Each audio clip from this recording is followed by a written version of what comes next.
Hey, yo, what's good, man? It's your host, Cleve. Welcome to the Third Coast Podcast with my man, Joe. What it do, Gators? What it do, man? It's your host, Cleve. Third Coast Podcast. Joe, what it do, Gators? Joe, what it do, Gators?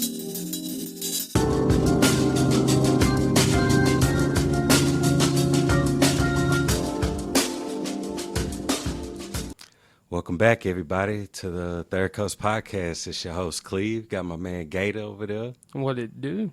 Man, what's happening, man? So, how you been? It's been a little minute since we been on the mic and such. Yeah, I've been good. A lot of things going in positive direction. It's been a while since we sat down and talked. Since, we had, a little break, but it's nice to be back on the mic. How was your Father's Day weekend? Father's Day weekend was pretty good for me. I had been planning since Mother's Day to do a barbecue for my family. Got up early that morning, maybe like around 7:30, 8 o'clock.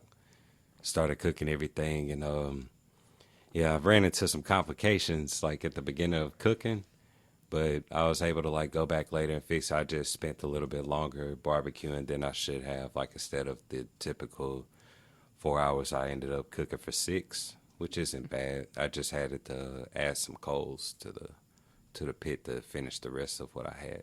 With this wonderful weather we're having, you started early, I'm assuming, huh? Oh yeah, I started. Like I lit the pit at 8:30. Started cooking everything like around 9. And it's like I said, like I had cooked the appetizers first. I had some chicken, had some sausages, weenies. I ended up cooking some grilled shrimp.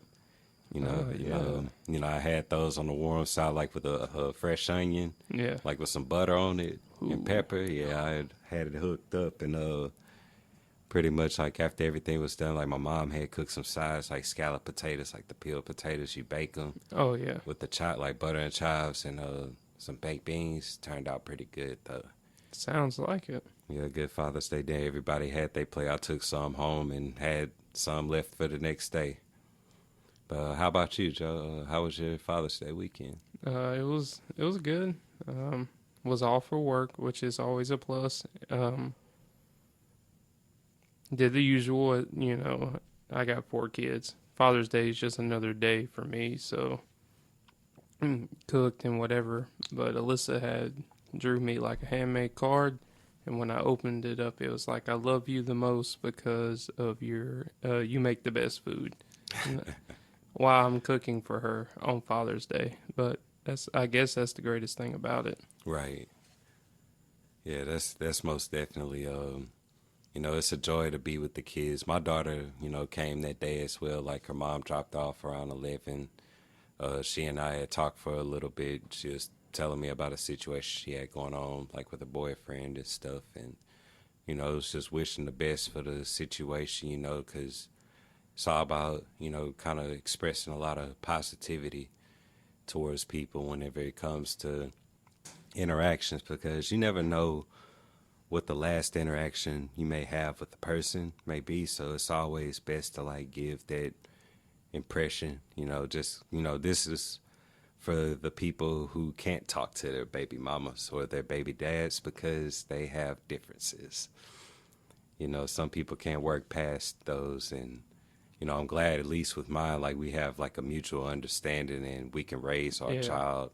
And she was telling me about how she's planning to get married and things like that. So just waiting to see what happens, waiting to see what the future holds. And all I wish for people's future is a bright one, at least to make the best of it, even while it's tough times out here. Oh yeah. If I should say the most. There's definitely a lot of tough times going on, especially if you need to take a luxury trip, to the Atlantic Ocean, am I assuming?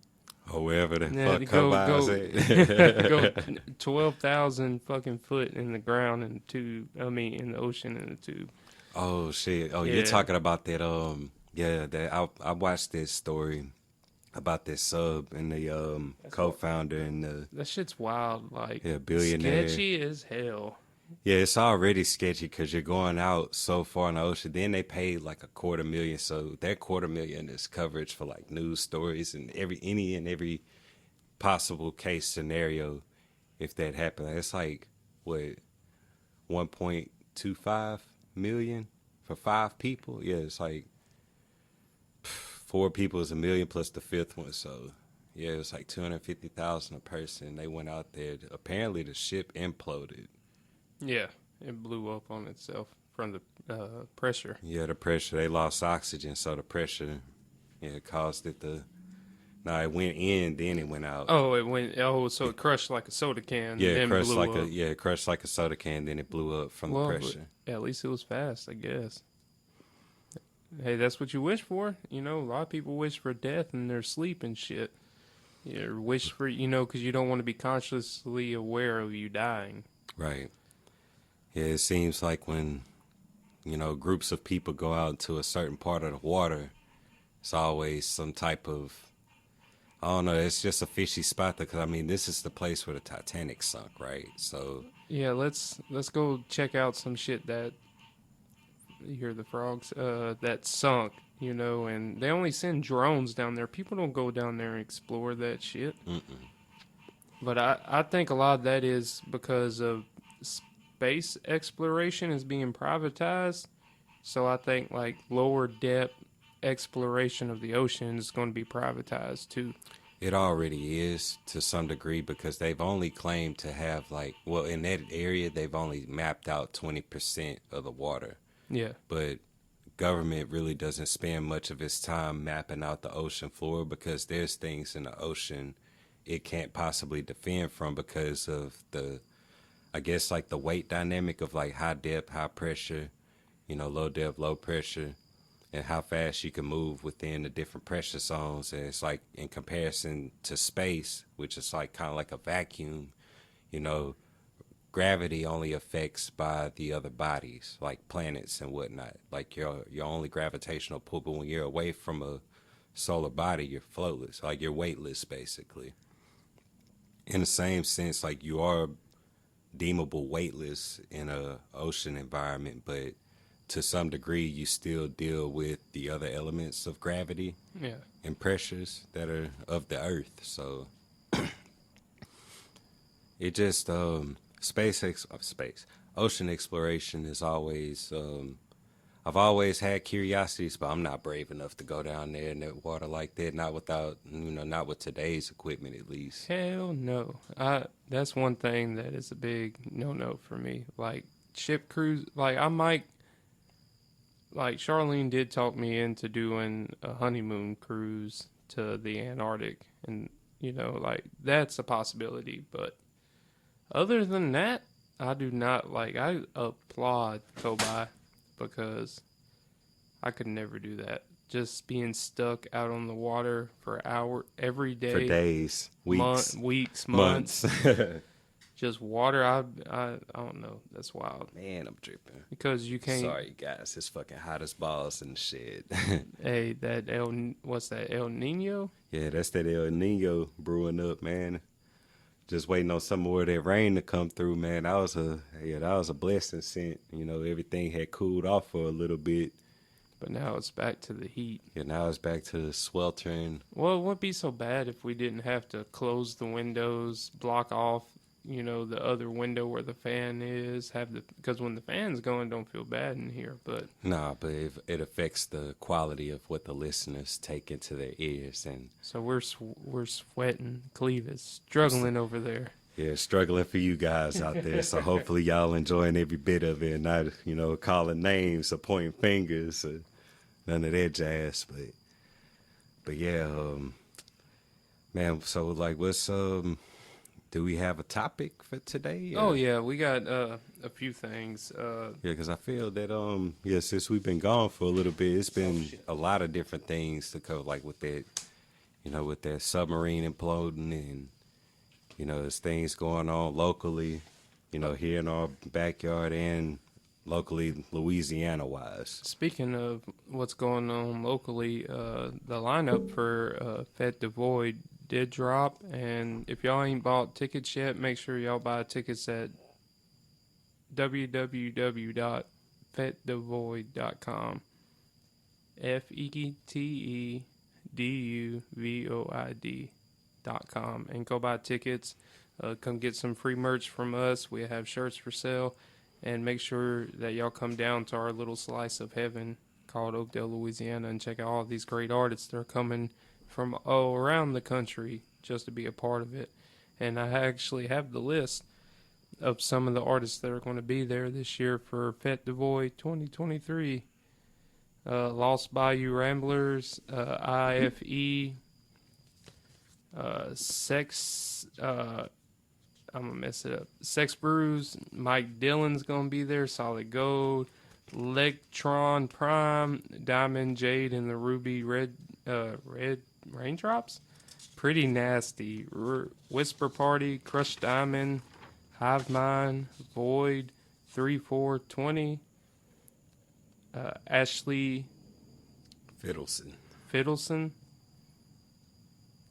It looks like Kazayu, Cess Funk, Holly Rock, The Love Muscles, and more to be announced. That's crazy. Yeah, that is pretty. That is pretty insane, though. That's it's a heavy hitter list there, and there's going to be a whole bunch of great things going on at Fête de Void this year, and it's a big part of like our family and a lot of the guests and people that are a part of the Third Coast podcast. And we're all intertwined and with each other. So y'all need to make sure that y'all buy tickets and check out all these amazing artists in the big old town of Oakdale. So, to Louisiana news, Cleve. Okay. The governor of Louisiana has signed a bill into law that will streamline expungements for people with first-time marijuana possession convictions. This legislation makes it so people who are convicted of possessing up to 14 grams of cannabis as a first offense can petition the court to wipe their record within 90 days from the time of the conviction. That would significantly speed up the time for relief, as current law mandates that people must wait at least 5 years before petitioning for expungement of certain records. 7 in 10 Louisianians support legalization of recreational marijuana possession for adults, and 9 out of 10 back medical cannabis legalization. Edward signed a slew of marijuana laws, blah, blah, blah, blah, blah, blah, blah.